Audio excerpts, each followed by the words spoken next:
Dans l'épisode précédent, la situation autour de Charlotte et de Manu s'était brutalement tendue. La jeune fille avait maintenu ses accusations tandis que Manu continuait de clamer son innocence isolée face à une enquête qui semblait déjà s'orienter contre lui.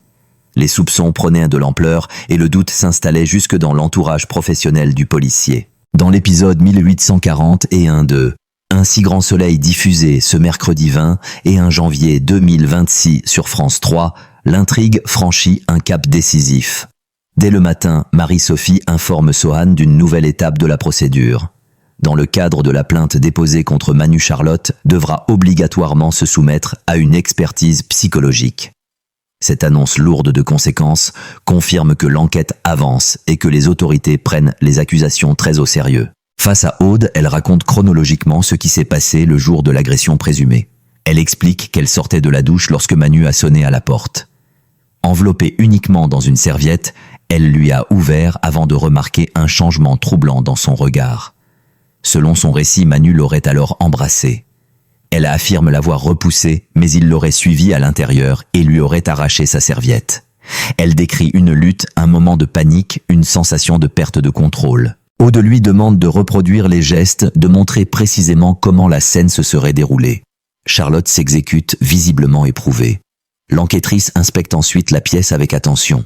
C'est à ce moment qu'elle découvre un élément matériel capital, un bouton retrouvé sur place. Ce détail en apparence anodin pourrait devenir une preuve déterminante dans le dossier. Au lycée, la nouvelle se répand rapidement. Salomé informe Noura et Achille de la situation de Charlotte. Tous sont sous le choc, d'autant plus en apprenant que l'homme accusé est Manu, un policier, et surtout le compagnon de leur professeur. L'incompréhension est totale et la stupeur domine. L'image du policier protecteur se fissure brutalement aux yeux des élèves. De son côté, Manu consulte son avocat maître Serge Levars.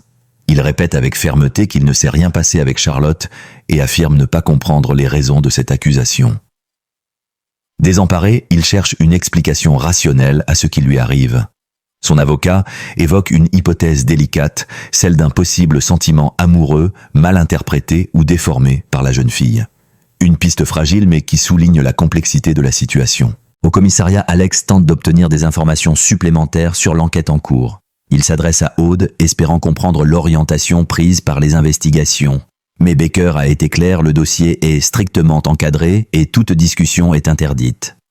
Lorsque Alex insiste et lui demande de ne pas mener une enquête uniquement à charge, Aude se montre froide et ferme. Elle affirme connaître parfaitement son métier et refuse toute remise en question de sa méthode. En fin de journée, Charlotte appelle Sacha. Elle lui annonce que la police a retrouvé le bouton appartenant à Manu comme cela était prévu. Fragilisée, elle lui demande si elle peut le rejoindre chez lui. Sacha refuse, estimant que le moment n'est pas opportun et qu'ils ne doivent pas être vus ensemble. Charlotte insiste, bouleversée, en larmes. Elle lui confie son manque et sa souffrance. Sacha tente de la rassurer à sa manière. Il lui promet qu'une fois cette affaire terminée, ils pourront enfin vivre leur relation au grand jour. Il qualifie ce qu'elle est en train de faire pour lui de preuve d'amour exceptionnelle, renforçant encore l'emprise émotionnelle qui pèse sur elle. L'épisode s'achève dans un climat extrêmement tendu. Un élément matériel vient alourdir le dossier contre Manu tandis que Charlotte s'enferme un peu plus dans une situation complexe et douloureuse. L'enquête suit désormais un chemin précis, mais de nombreuses zones d'ombre subsistent. Rien n'est encore définitivement établi et la suite s'annonce déterminante pour tous les protagonistes.